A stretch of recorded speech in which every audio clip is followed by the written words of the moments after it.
Dios le bendiga. Gloria sea el nombre del Señor. Nosotros nos gozamos que el Señor nos da una oportunidad una vez más de reunirnos por estos medios con el propósito de glorificar, alabar su santo y bendito nombre. Le damos la bienvenida a todas las personas que están integrándose en este momento para el estudio de la palabra del Señor. Nosotros nos gozamos en que podamos compartir la palabra del Señor, esperando que el estudio de la palabra sea de bendición. Nos disculpamos porque hoy comenzamos un poquito tarde, nos retrasamos con cuestiones de lo que está sucediendo con la tormenta, pero gloria sea el nombre del Señor, que aunque empezamos tarde, que estamos aquí y estamos listos para estudiar la palabra del Señor y ser bendecidos por medio del estudio de la palabra del Señor. Nosotros hemos estado estudiando el libro de Apocalipsis. El libro de Apocalipsis es un libro que el estudio del libro de Apocalipsis, la lectura, la obediencia de lo que está en el libro de Apocalipsis trae bendición. Tenemos una promesa de bendición a todo aquel que lee la palabra que están en este libro, y nosotros hemos estado siendo bendecidos por el estudio del libro de Apocalipsis. Estudiamos la semana pasada el capítulo 10 y vimos que en el capítulo 10 existe un tipo de pausa. En el capítulo 10, el capítulo 11, también que vamos a ver en el día de hoy, existe una pausa. Hemos estado viendo que se acerca de los sellos, y los sellos se destaparon, y de acuerdo a los sellos se iban destapando, venía juicio sobre la tierra, y luego en el séptimo de los sellos que se abrió, vimos que se nos presentan 7 trompetas, 7 ángeles a punto de tocar 7 trompetas, y vimos que después de la sexta trompeta se hace una pausa entre la sexta y la séptima trompeta, y estamos nosotros en esa pausa. La semana pasada vimos que hubo un ángel del cielo, un ángel grande, un ángel poderoso, que descendió del cielo hasta la tierra, y dice que puso un pie sobre la tierra y puso un pie sobre el mar, y descendió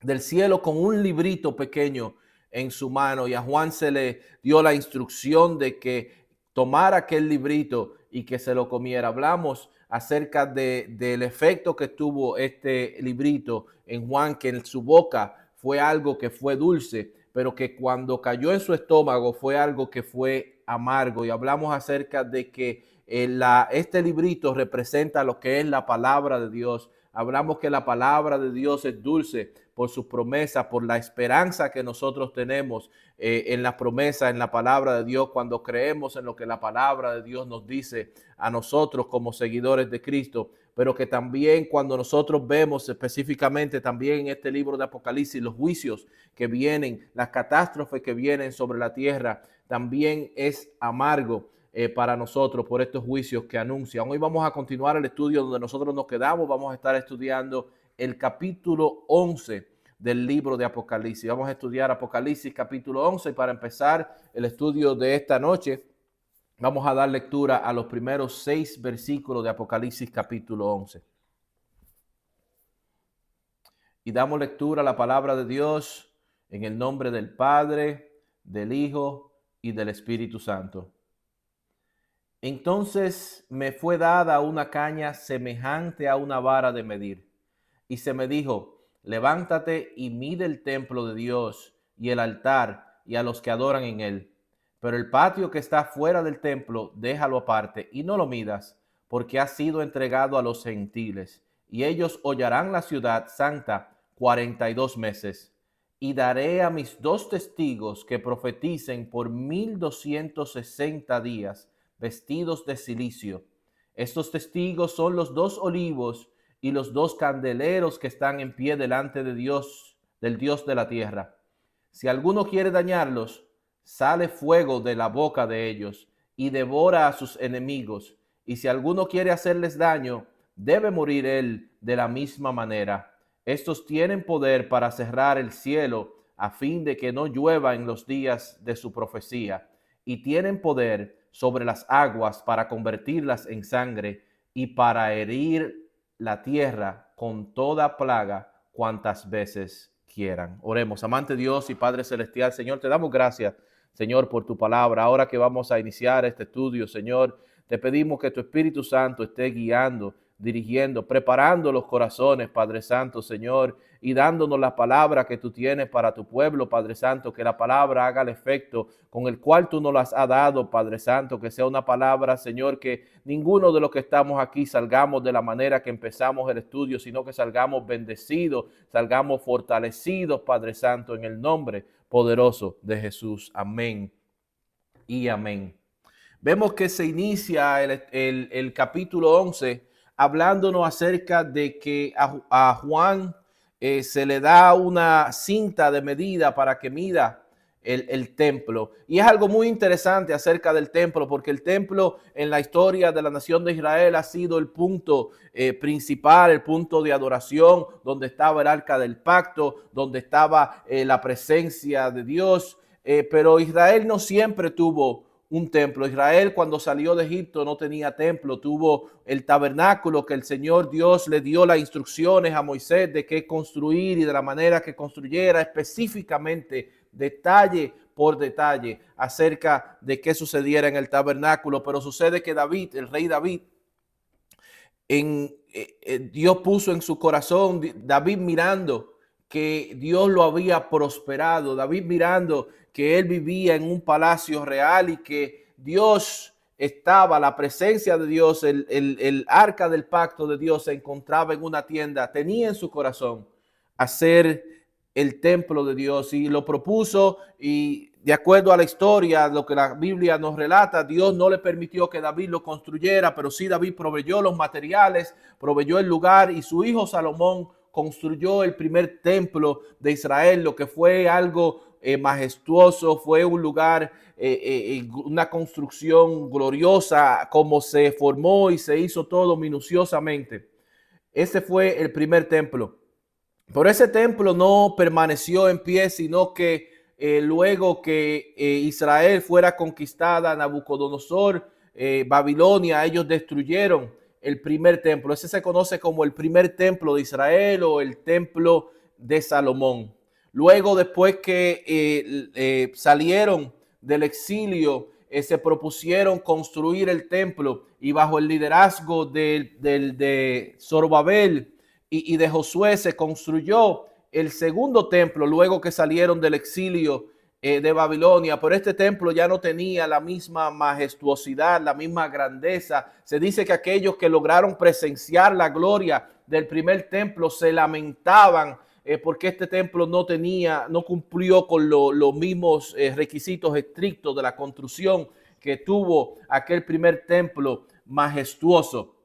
Luego, siglos más tarde, entonces Herodes terminaría la construcción de este templo, ampliaría la construcción del templo, pero continúa siendo el segundo templo. O sea que cuando nosotros entramos al Nuevo Testamento y estamos viendo en los evangelios acerca de los eventos que se nos narran acerca del templo, vemos que se le llama el templo de Herodes, pero fue porque Herodes, el templo que se hizo cuando salieron del exilio, que fueron liderados por Josué y Zorobabel, este templo Herodes lo amplió. Por eso se le llama el templo de Herodes. Ese fue el templo que cuando el Señor iba caminando con sus discípulos, los discípulos le estaban apuntando hacia el templo, la grandeza, la majestuosidad del templo, y el Señor les respondió a sus discípulos acerca de que en el futuro ese templo no iba a permanecer. Le dijo que en aquel templo que ellos le señalaban acerca de su grandeza, que no quedaría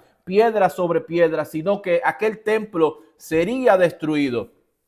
Y pocas décadas después, en el año 70 después de Cristo, este templo fue destruido por los romanos. Y esto es muy interesante porque fue destruido en el año 70, pero lo que está sucediendo con Juan, los eventos que nosotros estamos aprendiendo de la visión que Juan tuvo, Juan la tuvo en el año 95, o sea que ya habían pasado 25 años desde que el segundo templo fue destruido. En el tiempo que a Juan se le dio la visión del Apocalipsis, cuando Juan estuvo en la isla de Patmos como prisionero, el templo no existía. Pero vemos que en la visión, en lo que se le está mostrando a Juan, se le está mostrando tiempo futuro y se le está mostrando la presencia de un templo. O sea que en el futuro va a haber un templo. Y el pueblo judío ha tratado de restablecer y construir el templo por mucho tiempo,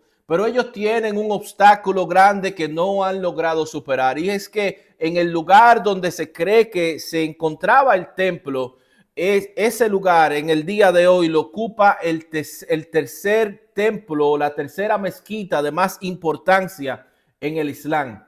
Se encuentra en aquel lugar y debido a eso, ese templo no se ha logrado construir. Hay algunos estudiosos, algunos eruditos que dicen que no necesariamente se encuentra en el mismo lugar donde está la mezquita de la cúpula, en aquel lugar, sino que se encuentra un poco más al norte. Nosotros no sabemos exactamente, pero sabemos que en el tiempo de la tribulación va a haber un templo, se va a reconstruir el templo. Incluso se nos habla en que el anticristo va a hacer ciertas cosas en aquel templo. Es posible que cuando el anticristo haga el acuerdo de paz que estuvimos hablando, que de 7 años, que de alguna manera él, siendo un experto estratega político, busque la manera de construir el templo, ya sea que la cúpula sea destruida, ya sea por una catástrofe natural, un acto de terrorismo o guerra, o sea que se construya más al norte y que se entienda que allí estuvo el templo antiguo. Pero de alguna manera se va a construir el templo, porque incluso el Señor Jesús profetizó acerca de eventos que van a suceder durante la tribulación en el templo. Él habló acerca de un evento, citando al profeta Daniel, evento que él le llamó la abominación desoladora en el lugar santo del templo, evento que el anticristo hará en el templo, donde también el apóstol Pablo habla acerca del templo y acerca del anticristo durante el tiempo de la gran tribulación, donde en segunda de Tesalonicenses capítulo 2 versículo 4 dice: el cual se opone y se levanta contra todo lo que se llama Dios o es objeto de culto, tanto que se sienta en el templo de Dios como Dios, haciéndose pasar por Dios. Vemos que de alguna manera en el tiempo de la gran tribulación va a haber un templo. Se dice que existen organizaciones en este momento en Israel que están preparadas en el momento que se presente la oportunidad para construir el templo. No sabemos cómo ni cuándo va a suceder, y es posible que nosotros no lo podamos ver porque la iglesia sea quitada antes de que se construya el templo, o que nosotros podamos ver los primeros esfuerzos en la construcción del templo. No lo sabemos, pero va a haber un templo porque hay eventos que van a suceder en ese lugar que la Biblia profetiza acerca del tiempo de la gran tribulación. Nosotros vemos dos testigos de Dios aquí, a los que Dios le concede profetizar por un periodo de 1260 días, o lo que son 3 años y medio. Nos dicen que estos testigos los describe diciendo que están vestidos de cilicio. Esto es una señal de duelo de lo que va a estar experimentando el mundo durante ese tiempo. Van a traer un mensaje confrontador a los moradores de la tierra. Van a advertir acerca no solamente del juicio venidero, sino que van a anunciar que lo que está pasando en el mundo, que aquella catástrofe que nosotros hemos visto acerca de que se va a dañar una tercera parte de la hierba del mar, de las aguas, van a interpretar y van a predicar que lo que el mundo está viviendo es la mano de Dios que está cayendo, el juicio de Dios que está cayendo sobre la tierra. Van a decirle al mundo que este personaje que se está levantando, que el mundo admira, que el mundo adora prácticamente, un personaje popular, un personaje con mucha carisma, van a anunciar tal vez cuáles son las intenciones reales de este personaje. Estos dos testigos van a ser instrumentos de juicio de Dios. No solamente van a predicar, sino que van a ser instrumentos del juicio. Van a tener poder sobrenatural, van a cerrar el cielo para que no llueva durante su ministerio. La humanidad ha llegado a pensar de que no tiene necesidad de Dios. La humanidad ha llegado incluso a hacer comida sintética para tratar de sostener al ser humano sin la necesidad de que se cultive tal vez la tierra. Y en el medio del cultivo de la tierra ha avanzado tecnológicamente tratando de tomar control de la producción y piensa que no necesita de Dios. Sin embargo, vemos que Dios va a cerrar lo más básico que es necesario para el crecimiento de productos en la tierra, para el cultivo. Va a cerrar lo que es más necesario para el sustento de la vida animal y de la vida humana, que es el agua. Va a cerrar para que no llueva. Además, nos dice que también estos testigos van a hacer que caiga fuego del cielo para llevarse o consumir o hacer daño a aquellos que se enfrentan en contra de ellos, y que también van a convertir el agua en sangre. Estos testigos nos dan a entender que ellos vienen con la autoridad de Dios, vienen con el poder de Dios, no un poder que está en ellos, sino que es el poder de Dios manifestando el juicio de Dios que viene por parte de ellos. Pero debido a los juicios que vienen, al poder que Dios se manifiesta mediante estos testigos, vemos que tienen cierta semejanza con personajes del Antiguo Testamento que también hicieron estas cosas, específicamente con los personajes de Elías y de Moisés. Dice que la Biblia nos dice acerca de Elías. Elías fue alguien que pidió que se enviara fuego del cielo para consumir a sus enemigos. Vemos el evento incluso de cuando hubo el enfrentamiento con los profetas falsos, de dioses falsos, en el cual fuego del cielo los consumió. También hay un evento muy particular en el cual Elías fue mandado a buscar por el rey con un capitán con 50 hombres, y este capitán se dirigió hacia Elías: Elías, hombre de Dios, ministro, para que fuera con ellos. Y Elías les respondió: si yo soy hombre de Dios, que baje fuego del cielo y te consuma a ti y a tus 50 hombres. Y así sucedió, el fuego del cielo lo consumió, y así enviaron un segundo capitán, y se repitió el mismo evento. Lo saludó de esa manera, y Elías dijo: si soy yo hombre de Dios, que descienda fuego del cielo. Cuando enviaron al tercer capitán, el tercer capitán vino con un tono un poquito distinto. Dice que se postró ante Elías y le dijo: yo soy un hombre que tiene familia, yo soy un hombre que tiene mujer, que tiene hijos. Y Elías fue con este profeta, con este capitán. Pero también Moisés, en las plagas de Egipto, vimos a Moisés que hizo que el agua se convirtiera en sangre, y también llevó diferentes plagas a Egipto. Y estos profetas van a ser intocables, indestructibles durante el tiempo que se esté cumpliendo el plan de Dios que tiene con ellos en este mundo. Dice el versículo 5 que ellos van a tener la protección de Dios. El versículo 5 dice: si alguno quiere dañarlos, sale fuego de la boca de ellos y devora a sus enemigos. Y si alguno quiere hacerles daño, debe morir él de la misma manera. Nadie podrá hacerles daño, matarlos, hasta que ellos terminen su testimonio.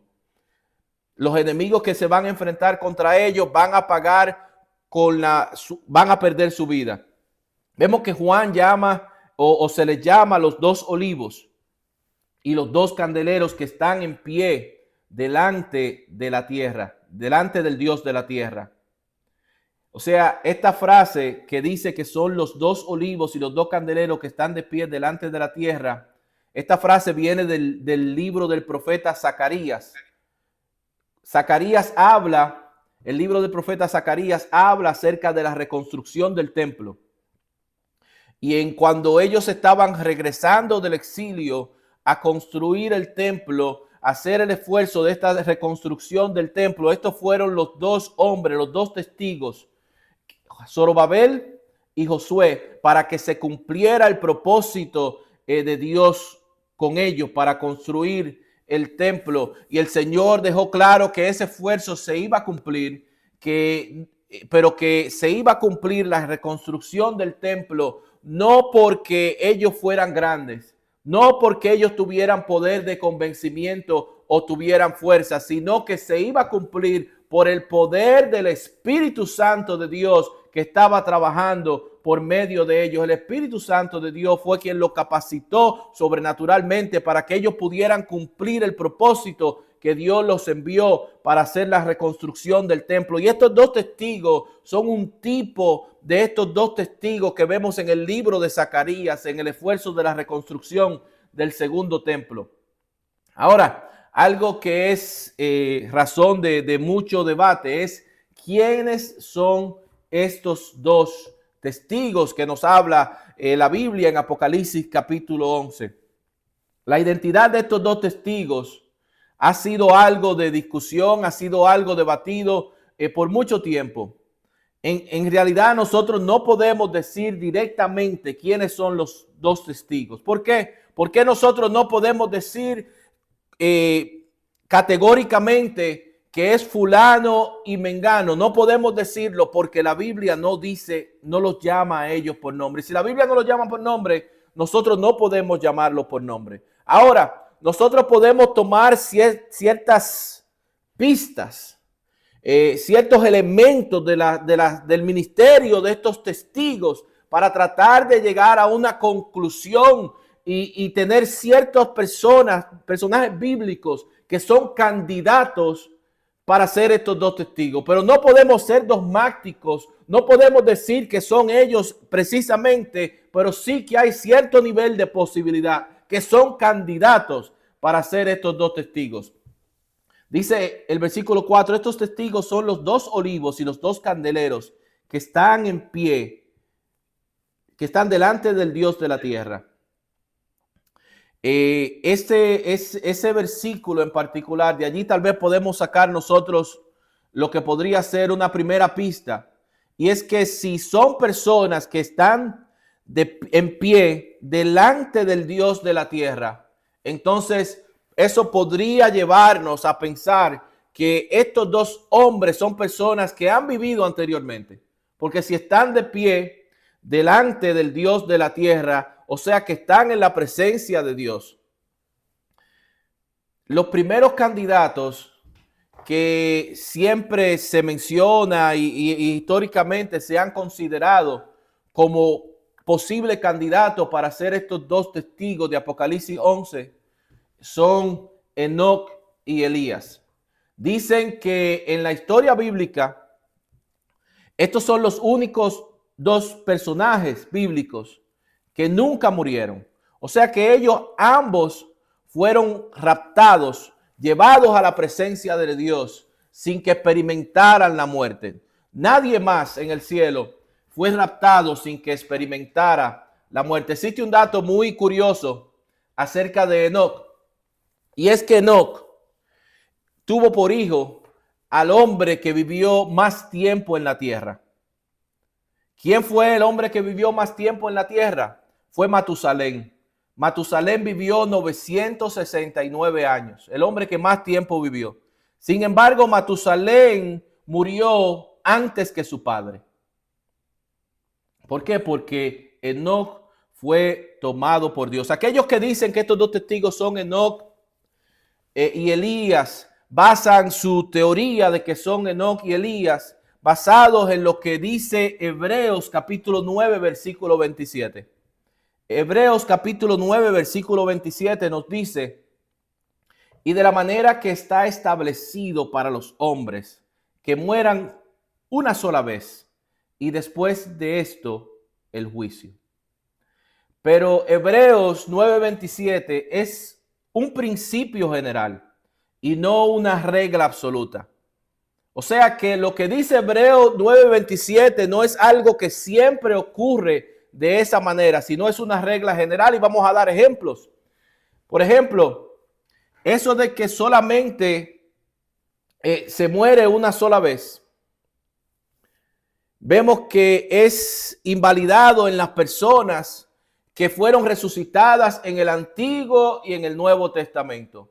Cada uno de los eventos en los cuales hubo alguien que vino, que resucitó de los muertos en el Antiguo y Nuevo Testamento. Cada uno de ellos volvió y murió una segunda vez. Incluso cuando nosotros vemos uno de los casos más conocidos de una resurrección es el caso de Lázaro. Lázaro, el amigo del Señor que murió, y Lázaro, después de que fue resucitado por el Señor, nos dice que los líderes religiosos lo buscaban para matarlo. Pero luego Lázaro, como cada una de las personas que fue resucitado en la narrativa bíblica, volvió a morir. También nosotros tenemos el caso de los santos, tenemos el caso de la iglesia. La Biblia dice acerca de que no todos dormiremos, pero que todos seremos transformados al sonar de la trompeta. O sea que cuando el Señor regrese por la iglesia, van a haber cristianos viviendo en la tierra, y lo que Pablo dice, todavía lo que vivimos, lo que estaremos, seremos tomados y arrebatados para que el Señor nos reciba en el aire y estaremos siempre con el Señor. O sea que vemos que la iglesia no va a morir. Aquellos de la iglesia que se han arrebatado no van a conocer la muerte, no van a experimentar la muerte. Si Hebreos 9:27 fuera algo, una regla absoluta, entonces cada uno de aquellos que vamos a ser tomados durante el tiempo del rato, aquellos que viviremos durante ese tiempo, tendrían que morir de alguna manera. Entonces, por eso yo creo que no necesariamente eso debe ser algo que debe de ser tomado en cuenta para que la persona sea un candidato para ser uno de estos dos testigos. Pero también hay un pasaje bíblico que desde mi punto personal yo creo que descalifica a Enoc para ser uno de estos dos testigos de Apocalipsis 11. Y está en Hebreos capítulo 11, versículo 5.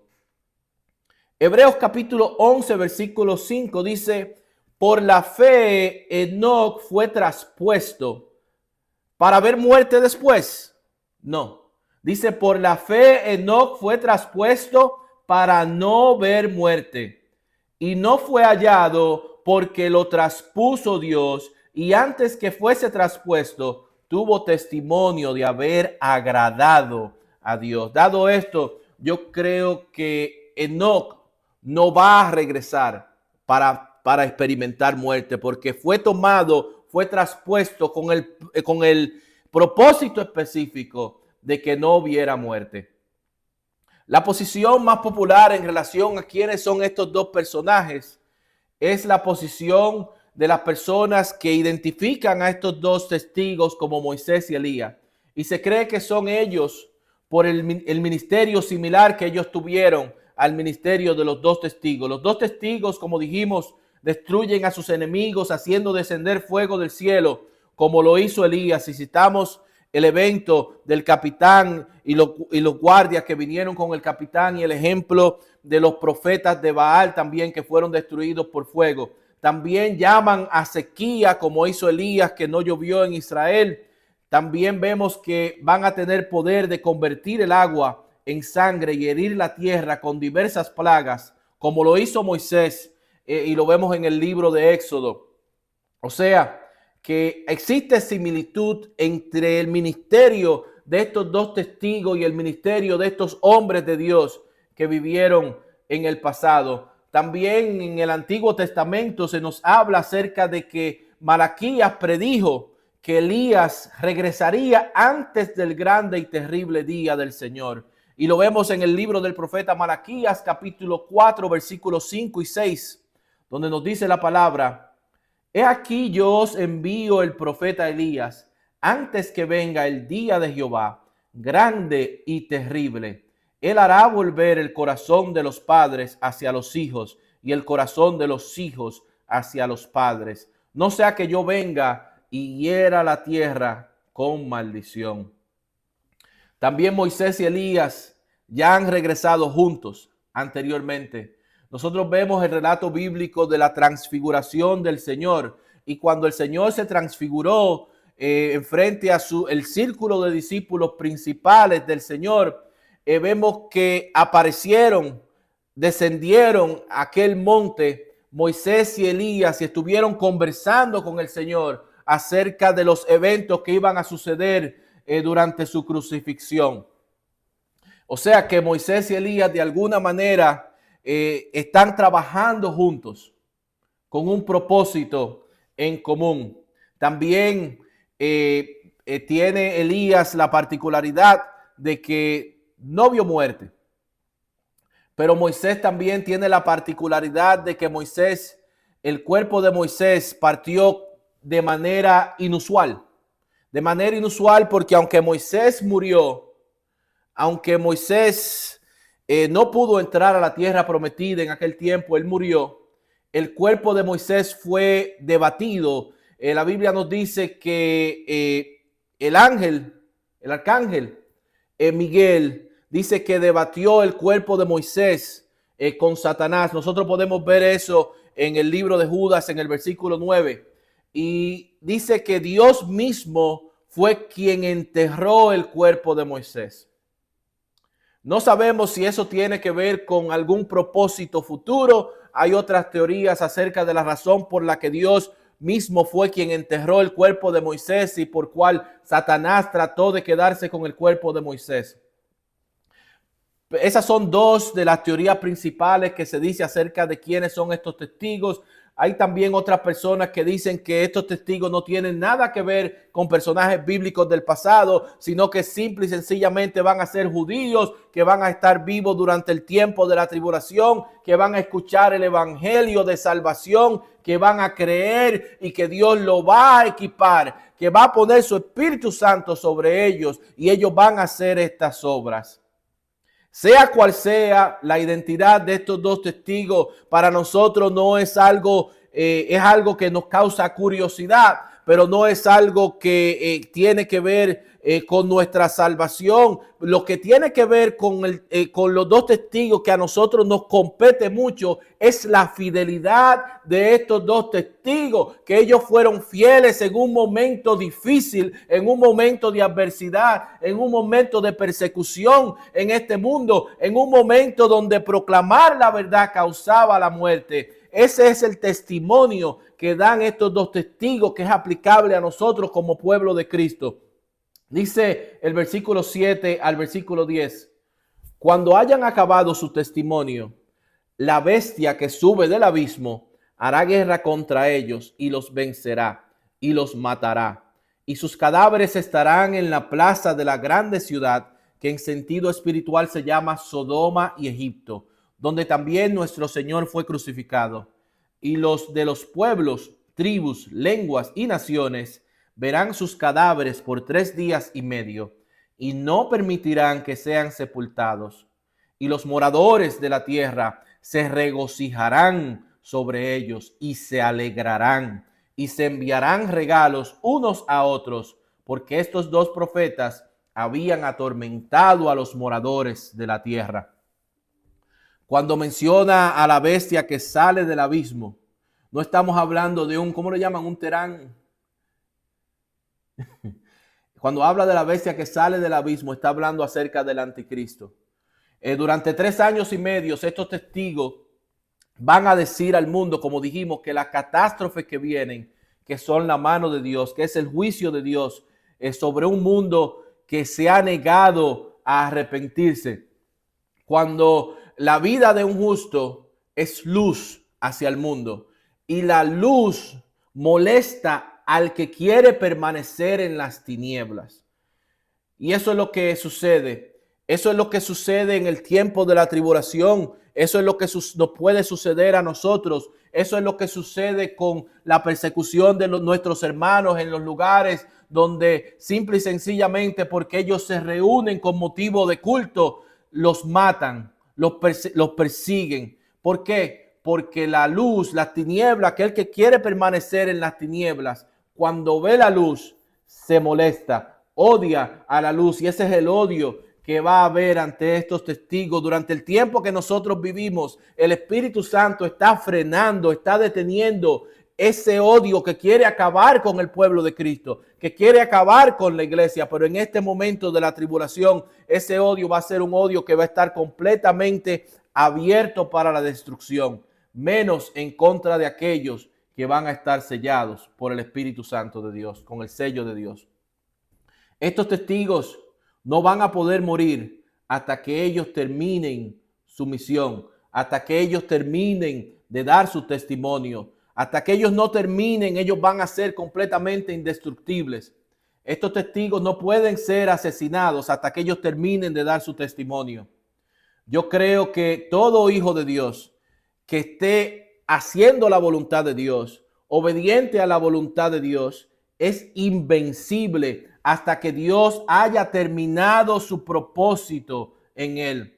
Yo no creo en la muerte del cristiano que está en el propósito de Dios, en obediencia a Dios y que muere prematuramente. Nunca muere prematuramente. Muere cuando ha cumplido el propósito que Dios tiene con él. O sea que cuando viene persecución, cuando viene un diagnóstico incómodo, cuando viene enfermedad, no nos asustemos, porque nosotros no vamos a partir hasta que el Señor tome la decisión de que nosotros hemos terminado el propósito que Él tiene con nosotros en este mundo. No solamente eso, sino que para el creyente la muerte no es pérdida. Para el creyente la muerte es victoria, porque nosotros, como dice el apóstol Pablo, no experimentamos el aguijón de la muerte, que es el pecado, sino que para nosotros el vivir es hacer la voluntad de Dios y el morir es estar en la presencia de Dios. O sea que es ganancia para nosotros. Pero habrá gran odio entre todo el que proclame el nombre de Dios. Que cuando la gente se entere de lo que sucedió con estos dos testigos, cuando la gente sepa de que los testigos, de que lograron acabar con ellos, de que lograron matarlos, se dice que la gente va a celebrar.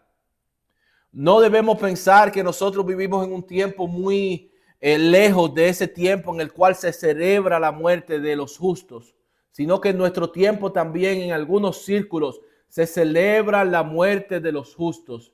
Se celebra la muerte de los justos, de aquellos que proclaman la verdad, de aquellos que ofenden a las normas de la corrupción, del pecado del mundo. Eso nosotros vimos un ejemplo de eso el año pasado cuando un joven que hablaba acerca de la creación de Dios y de que Dios creó a un hombre y a una mujer, de que solamente existen dos géneros, y debido a que él proclamaba eso, acabaron con su vida y vimos que la gente celebraba aquella muerte. Así va a suceder durante el tiempo bíblico, así va a suceder durante el tiempo de la gran tribulación cuando maten a estos dos testigos. Dice que va a haber una celebración, una fiesta mundial.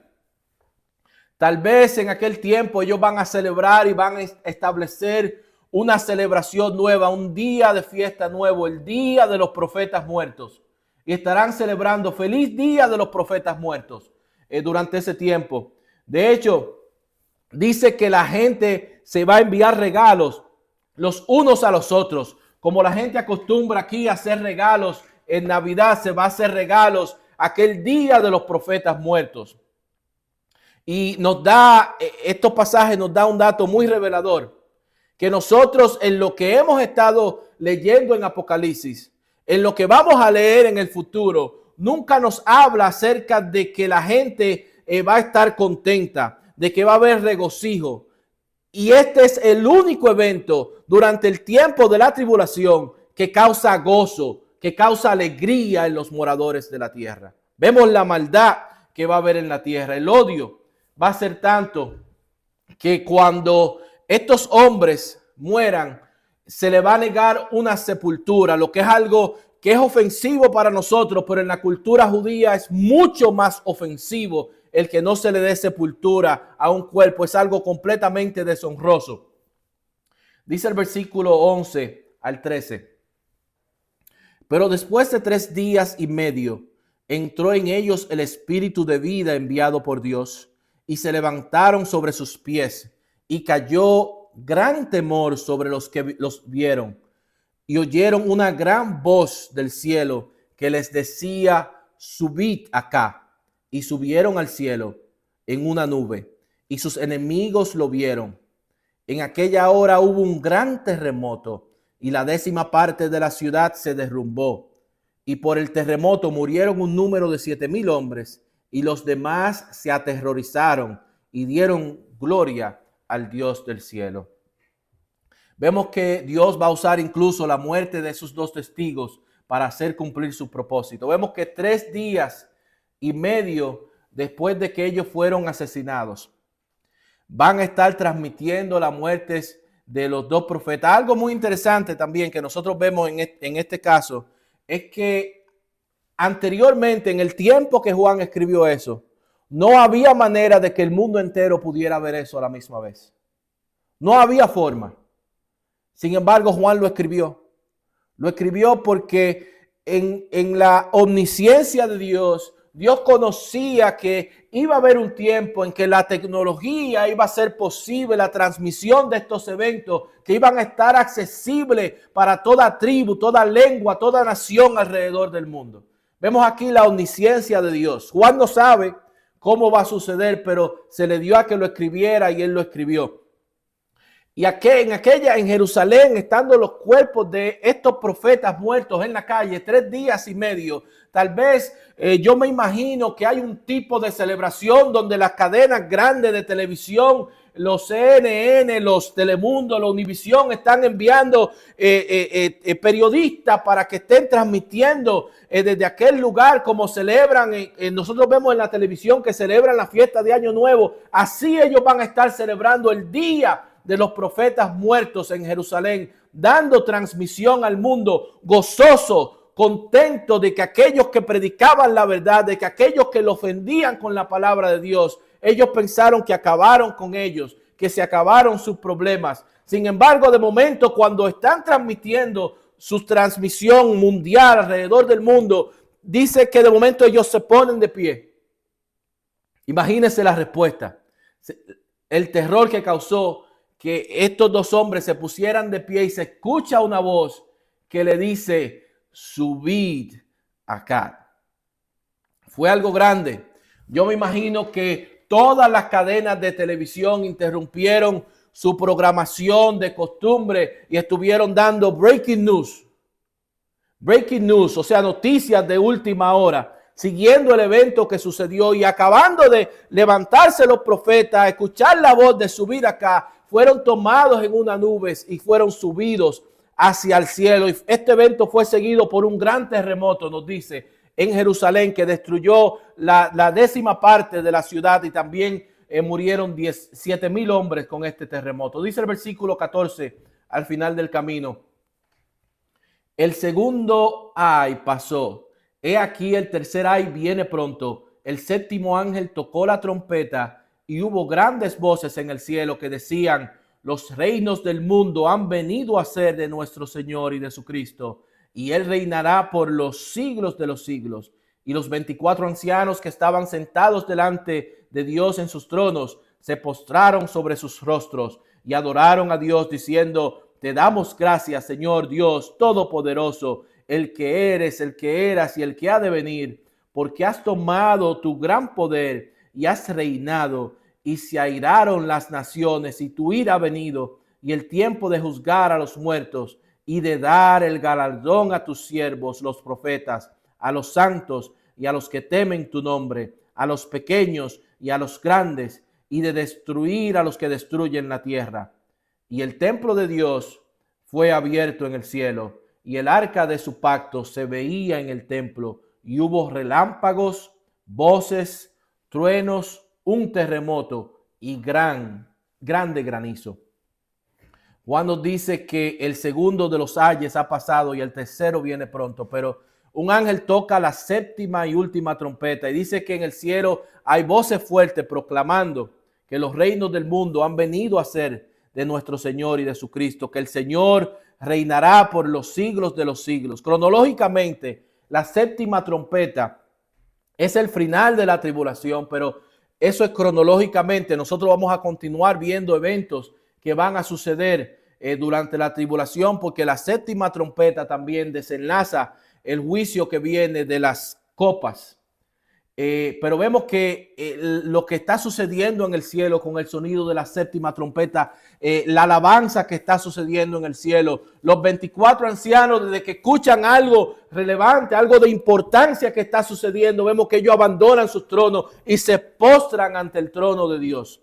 Y a Juan se le da una visión celestial. Él logra ver lo que está sucediendo en el cielo. Es como si fuese un open house. Se abren, un cielo abierto, se le abren las cortinas y él ve en aquel lugar, el lugar santísimo, el lugar donde está el arca de pacto. Y es muy interesante porque las descripciones que se le dieron a Moisés para que hiciera acerca del arca del pacto fueron instrucciones basadas en el arca del pacto que está en el cielo. Estos son tipos de lo que está en el cielo. Son modelos del verdadero tabernáculo que está y el templo que está en el cielo. Pero algo que sucede es que dice que el Señor, que Dios juzgará al mundo que no se arrepiente, pero que también dará recompensa a los suyos. Muchas veces podría parecer que la maldad en el mundo va a perdurar para siempre. Muchas veces podría parecer que el mal no va a ser castigado, pero dice que Dios castigará el mal y que Dios galardonará a aquellos que le son fieles, aquellos que no niegan su nombre, aquellos que son testigos fieles, aquellos que niegan vivir para sí mismos y viven para Dios, aquellos que se niegan a sí mismos, toman su cruz y siguen a Cristo, van a ser galardonados.